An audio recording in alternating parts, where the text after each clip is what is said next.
வரவேற்பை மக்கள் கொடுப்பாங்க. அதை உருவாக்கின அந்த படைப்பாளிக்கு நம்மளுடைய வாழ்த்துக்களை தெரிவிச்சுட்டு படத்துடைய இயக்குனர் திரு பாஸ்கர் சதாசிவம் அவர்களை பேசுமாறு அன்புடன் அழைக்கிறோம்.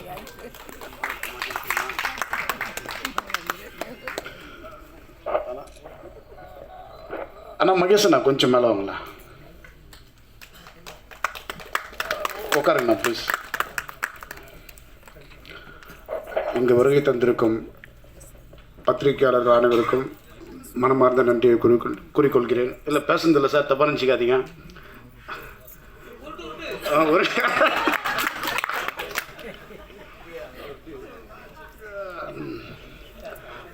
ரொம்ப கஷ்டப்பட்டு சின்ன லெவலில் இந்த படத்தை ஆரம்பித்தோம். ஜெய்சங்கர் சார் அதை ஒரு பிரம்மாண்டமாக ஒரு நல்ல தெளிவாக பண்ணுறதுக்கு ஒரு விஷயம் பண்ணி கை கொடுத்தாரு. அவருக்கு நன்றி.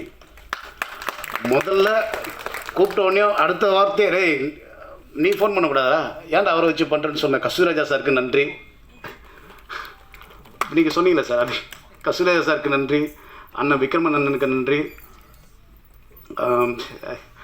உதயகுமார் சார் உங்களுக்கு நன்றி. ஆனந்தபாபு சார் உங்களுக்கு நன்றி. எல்லாருக்கும் நன்றி. தயவுசெய்து நான் அப்புறம் பேசுகிறேன்.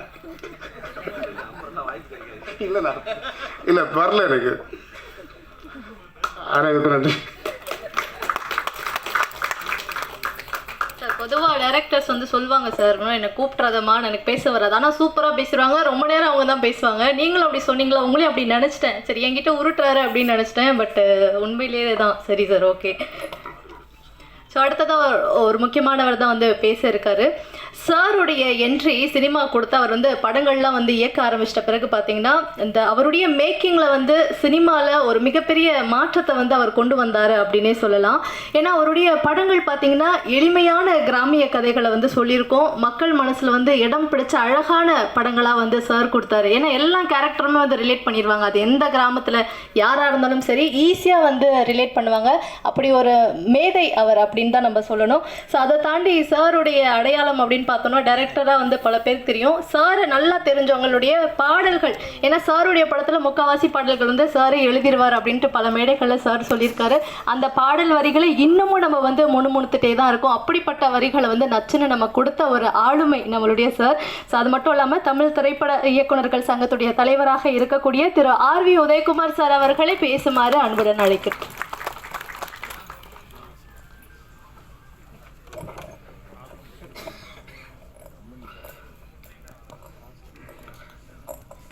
வந்ததுலேருந்து எல்லோரும் உருட்டுன்னு உருட்டிகிட்டு இருக்காங்க.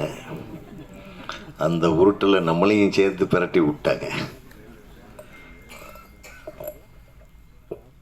ஆனால் இது ஒரு அழகான மேடை. எனது இனிய நண்பர், அவங்க ஊர் மாப்பிள்ளை நான், கஸ்தூரி ராஜாவுடைய ஊர் மாப்பிள்ளை நான். கிட்டத்தட்ட அவரும் நானும் ஒரே சமயத்தில் தான் தனியாக படம் இயக்க ஆரம்பித்தோன்னு நினைக்கிறேன், இல்லையா? நீங்கள் நீ அப்பவும் நம்ம சீனியர் ஆகிட்டீங்களா? அப்போது இவர் இந்த மாத்திரை சாப்பிட்றதுன்னு சொன்னது நம்மளையா? அடா பாவிகளா, எங்கே வைக்கிறானுங்க பாருங்க. அப்போது கஸ்தூரி ராஜா அவர்கள் பேர் வெங்கட்ராமன். கிருஷ்ணமூர்த்தி, கரெக்டு, கிருஷ்ணமூர்த்தி அவர்கள் ஒரு நல்ல நண்பர். என்னுடைய மச்சினாருடைய கிளாஸ்மேட்டு. ஒரு பண்ணைப்புற தெருக்களில் ஒன்றா சைக்கிளில் சுற்றிட்டு இருந்தவங்க. அவரை பற்றி அப்போவே தெரியும். நான் 2 பேரும் அழகாக பயணித்தோம். ஆனால் ஒரு தந்தையாக மிகப்பெரிய அளவில் அவர் ஜெயிச்சிருக்கார். முதல்ல அதுக்கு அவர் ஜெயிச்சார். ஏன்னா நான் பெரிய ரிஸ்கெல்லாம் எடுக்கலை, ஆனால் அவர் மிகப்பெரிய ரிஸ்க் எடுத்தார். தங்கிட்ட என்னென்ன இருக்கோ அத்தனையும் இழந்து படம் எடுத்தார். அவருடைய மனைவியார், என்னுடைய சகோதரிக்கு அவங்க தான் மெயின். அவங்கள தான் நம்ம வாழ்த்தணும். அவங்க தான் அவர் சக்ஸஸுக்கு பின்னாடி நின்ன ஒரே ஆள்.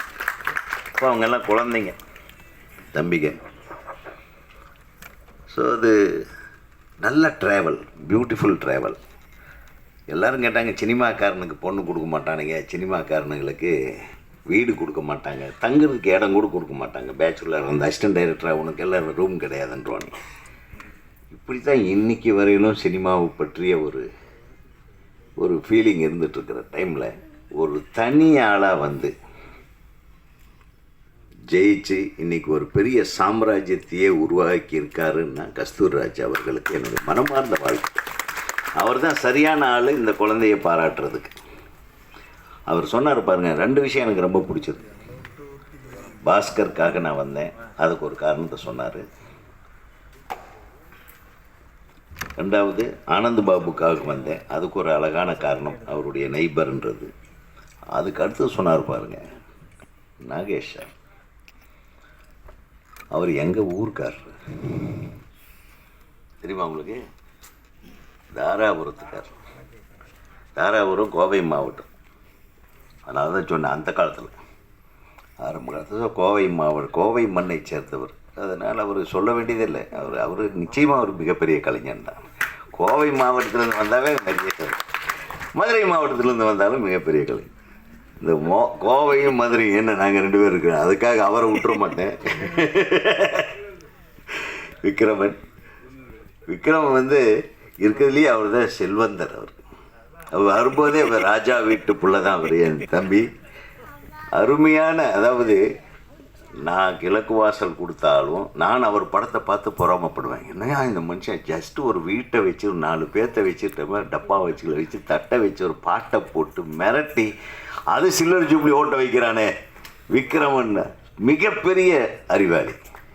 அதாவது எங்களுக்குள்ளே இப்படி தான் போட்டி இருந்ததே தவிர அவனுக்கு 500 கோடியா, நம்மளது 400 கோடி பிஸ்னஸா, அந்த மாதிரி கெட்ட போட்டியெல்லாம் எங்களுக்குள்ளே வந்தது கிடையாது.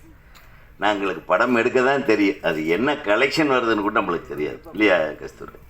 அவர் தயாரிப்பாளர்ன்றதுனால அவர் அது கணக்கு பார்க்க வேண்டிய ஒரு கட்டாயத்துக்கு வந்தார். அப்போ தான் தெரிஞ்சது அவர் எவ்வளோ இழந்திருக்கிறாரு. நான் இப்போ கூட கேட்டேன், அந்த தியேட்டர் என்னாச்சுன்னு, அதெல்லாம் கொடுத்து விட்டேன்ட்டார்.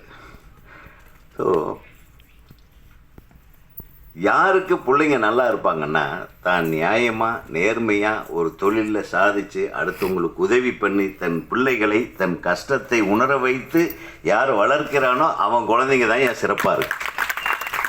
அது சினிமாவில் சரி வெளியிலையும் சரி. ஆக கஷ்டத்தை உணர்ந்த பிள்ளை திரு ஆனந்த் பாபு அவர்களுடைய புதல்வர்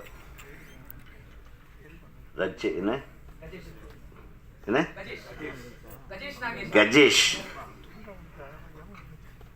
நிச்சயமாக நீ வந்து சக்ஸஸ் ஆவே, அதில் எந்த விதத்தில். ஏன்னா உங்ககிட்ட இருக்கிற பணிவு, அதாவது எப்பவுமே குழந்தைங்களுக்கு வளரும்போது பணி வேணும், வளர்ந்த கடைசியிலையும் வேணும். நிறைய பேர் அந்த வளர்ந்த கடைசியில் விட்டுறாங்க. வளர்ந்த கடைசியில் ஆளை தேட வேண்டியது ஒரு வணக்கம் போடுறதுக்கு. அந்த மாதிரி ஆயிராம யதார்த்தமாக இரு. எல்லாரிடமும் வந்து இப்போது எப்படி அன்போடு நேசித்து எல்லார்கிட்டையும் அண்ணன் ஐயான்னு நிற்கிறியோ அதே மாதிரி இரு. அதுதான் ரஜினிகாந்த் அவர்களின் வெற்றி காரணம். ரஜினிகாந்த் வந்து அவர் இப்போ நான் சொல்கிறேன், ரஜினி சார் இன்றைக்கி அவருக்கு மேலே ஒரு மரியாதை என்னென்னா, தனக்கு முதல்ல படம் பண்ணார், தன்னை ஹீரோவாக ஒரு படத்தில் போட்டார், ஒரு நெகட்டிவ் ஹீரோ. அந்த பெரியவர் கஷ்டப்படுறாருன்னு சொல்லி அவர்